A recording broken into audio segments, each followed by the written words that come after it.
Hi అందరికీ. మా ఆయన ఈరోజు మార్నింగ్ వాకింగ్కి వెళ్ళి వచ్చేటప్పుడు ఫ్రెష్గా ఫిష్ పీతలు తీసుకొని వచ్చి క్లీన్ చేసి పెట్టి తన వర్క్కి వెళ్ళిపోయాడు. ఇంకా నేను ఆఫ్టర్నూన్ లంచ్లోకి చేపల పులుసు పీతలు ఇగురు వేశాను. పీతల్ని మా ఏరియాలో అయితే ఎండ్రకాయలు అంటాం. మరి మీరేమంటారు? చేపల పులుసు కూడా అంతేనండి. ఒక్కొక్కళ్ళు ఒక్కొక్కలాగా చేస్తారు కదా.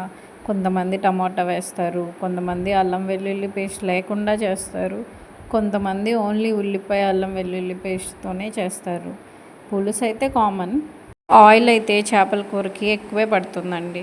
అల్లం వెల్లుల్లి పేస్ట్లో కూడా కొబ్బరి వేసుకొని గ్రైండ్ చేసుకుంటే టేస్ట్ ఇంకా బాగుంటుంది. చేపల పులుసులో మెంతులు వేస్తారు కదా, ఎందుకు వేస్తారో తెలియదు కానీ నేను కూడా వేస్తానండి.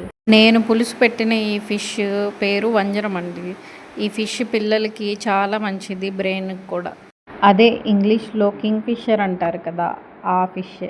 నాన్ వెజ్ అయితే వండటం వరకేనండి నా పని. మొత్తం క్లీనింగ్ అంతా మా ఆయనే చేసేస్తారు ఇంట్లో ఉంటే మాత్రం.